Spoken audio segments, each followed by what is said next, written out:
Ok, de acuerdo. Con respecto a la invasión de Polonia, em,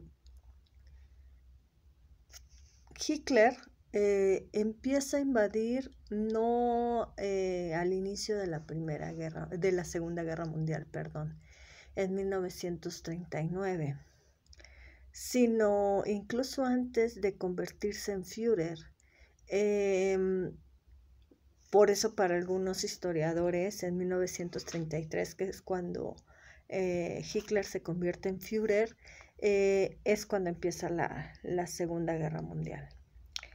Eh, pero ya había, no, Polonia no es el primer territorio que invade Alemania. Ya había invadido con anterioridad a otros cuando era canciller Hitler. Eh, Entre ellos Austria.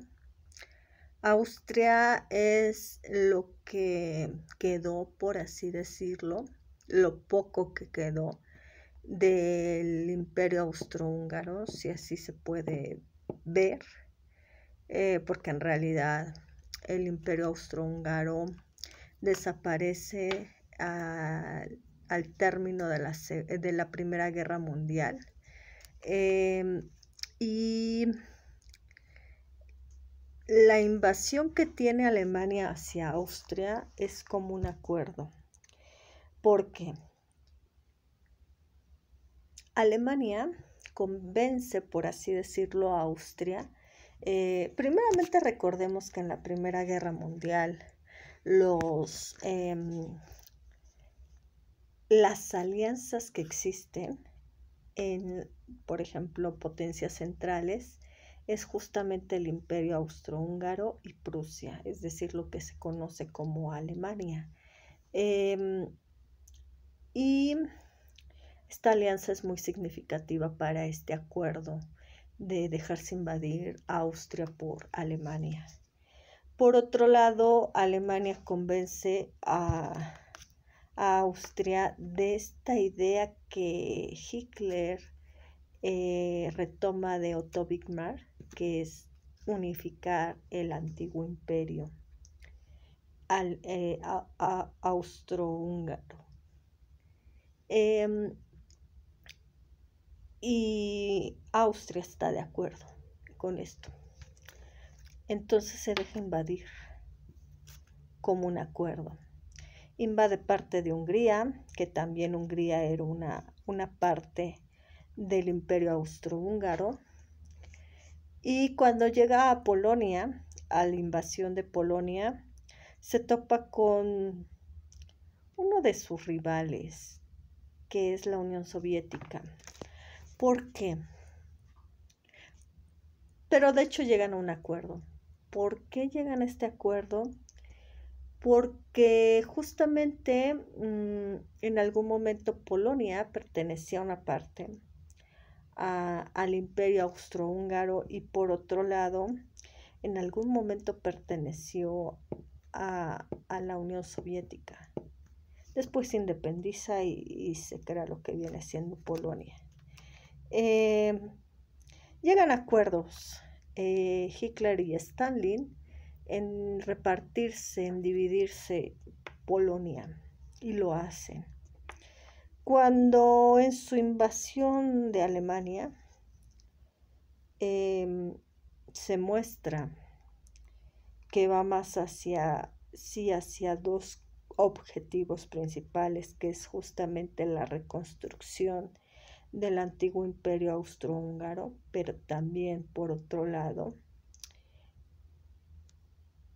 el darle revancha a su archienemigo de años, que es ¿quién?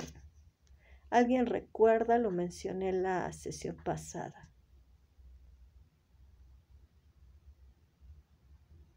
De hecho, se muestra claramente en el Tratado de Versalles, pero también en una guerra que tuvo antes de la Primera Guerra Mundial.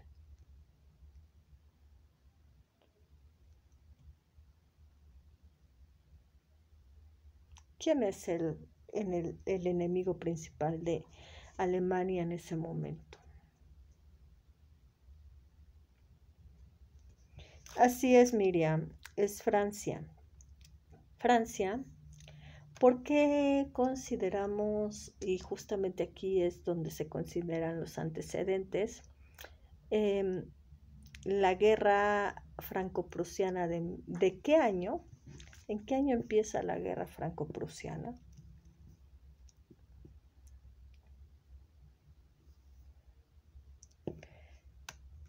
En 1870. Esta guerra es muy importante porque por un lado muestra el conflicto que se tiene entre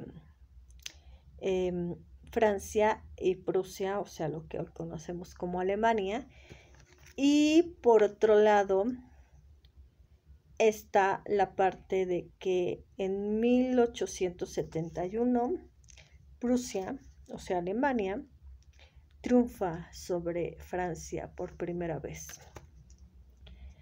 Y Otto Bismarck tiene esta idea de que por eso se requiere la necesidad de unificar el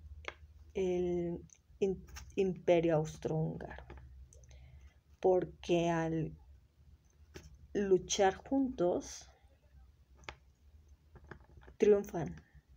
Y eso fue lo que pasó en la Primera Guerra Mundial. Esta idea la retoman en la Primera Guerra Mundial, hacen alianzas, se convierten en la potencia central de la Primera Guerra Mundial, y en la Segunda Guerra Mundial, evidentemente, Austria se deja invadir por Alemania. Y este conflicto que existe entre Francia y Alemania desde antes de la Primera Guerra Mundial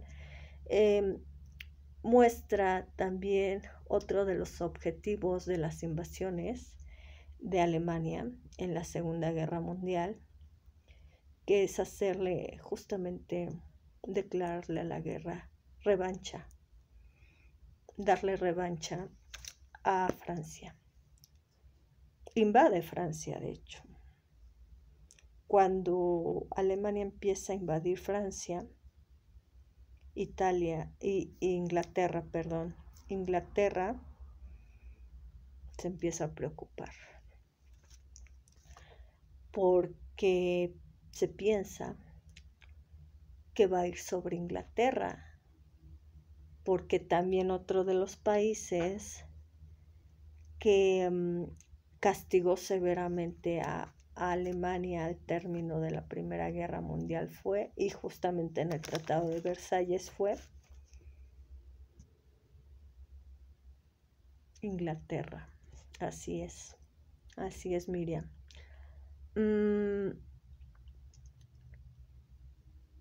No sé si logro complementar tu pregunta, Karina.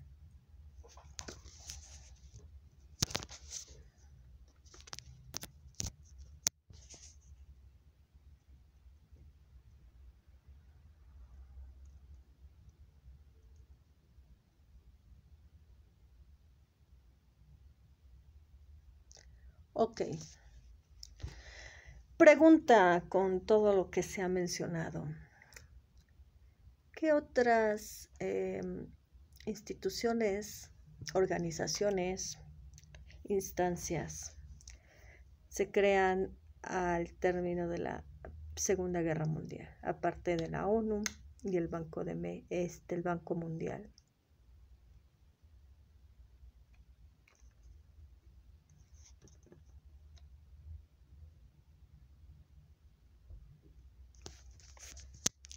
Así es, Miriam, se crea la UNESCO.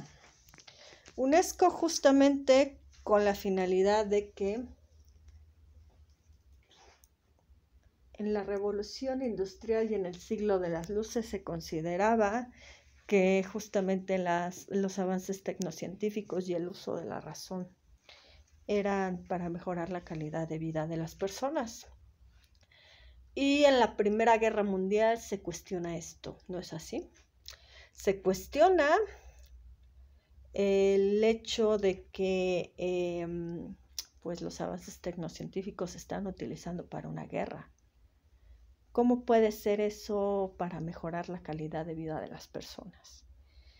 Y se pretende replantear justamente al término de la Segunda Guerra Mundial, cuando pues la consecuencia catastrófica de los avances tecnocientíficos es cuando se bombardea Hiroshima y Nagasaki, que da consecuencias negativas como la radioactividad, etc.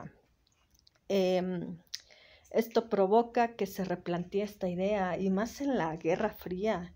En la Guerra Fría, por ejemplo, se tenía justamente este temor de que los misiles fueran tan sofisticados y tan perfectos, tan perfeccionados por estos avances tecnocientíficos, que en algún momento durante esta Guerra Fría se ocurriera lo mismo que ocurrió con Hiroshima y Nagasaki en la Segunda Guerra Mundial. Por eso se replantea, por eso se crea la UNESCO justamente, porque los avances tecnocientíficos se convierten en un desafío de no nada más para mejorar la calidad de vida de las personas, sino que también traen consecuencias negativas y desastrosas, devastadoras. También se crea la FAO, que muestra justamente un desafío que incluso hoy en día se está viviendo.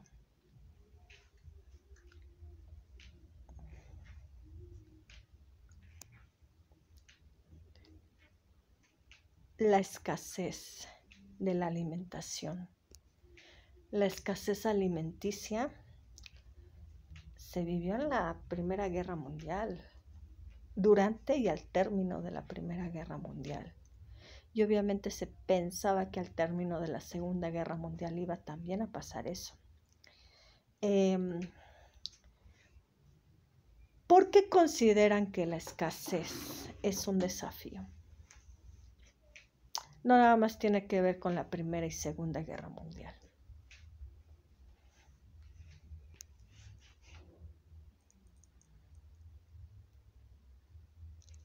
Una consecuencia más de la revolución industrial. Porque recuerden que durante la Primera Guerra Mundial muchos países estaban pasando justamente esta transformación de lo rural al urbano, del campo a la ciudad. Es decir, la agricultura, la pesca, la ganadería estaba modernizándose, estaba cambiando hacia lo citadino. Pero nunca se imaginó, se pensó que esto provocaría una escasez de alimentos que hoy en día se sigue viviendo, ¿no es así? Hablamos de el maíz transgénico, de lo transgénico, de ver la posibilidad de justamente poder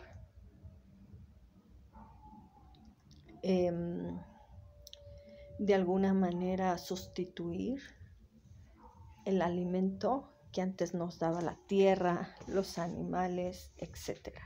¿No es así? La naturaleza en general. Y eso se convierte también en un desafío. La alimentación. ¿No es así? La OMS, la Organización Mundial de la Salud, que se volvió muy significativa en la Primera Guerra Mundial, por los soldados caídos, por los soldados heridos durante la guerra.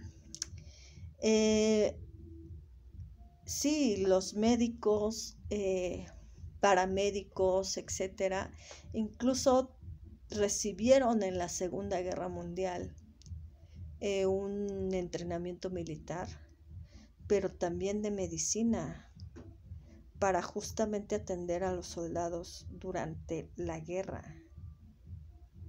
¿No es así? El conflicto, dentro del conflicto. Pero por otro lado, sobre todo en la Segunda Guerra Mundial, se muestran los estragos, no nada más de medicina, sino también en la parte psicológica y psiquiátrica incluso. Se muestran los estragos, por ejemplo, los líderes de la Segunda Guerra Mundial fueron excombatientes de la Primera Guerra Mundial, como Hitler, Mussolini, incluso Stalin, Churchill.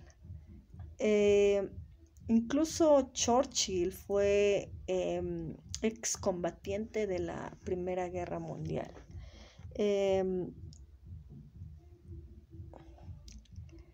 Stalin no, pero sí estuvo, fue una figura, fue un personaje importante para la Revolución Rusa.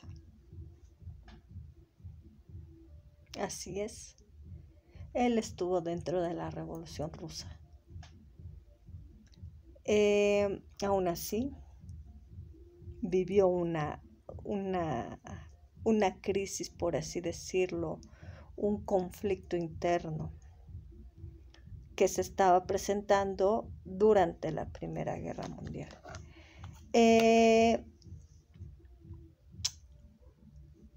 Muestran, sobre todo Hitler, muestra los estragos de entre otros personajes, muestran los estragos, Churchill también, por cierto, muestran los estragos de la Primera Guerra Mundial a nivel psicológico y psiquiátrico, como viene siendo el estrés postraumático, entre otros trastornos y demás, que requerían atención psiquiátrica y psicológica.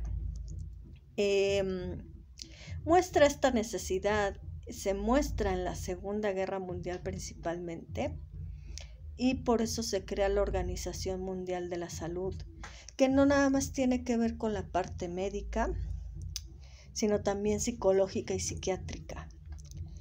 Y lo vemos hoy en día, todavía ese desafío de la salud, lo estamos viendo.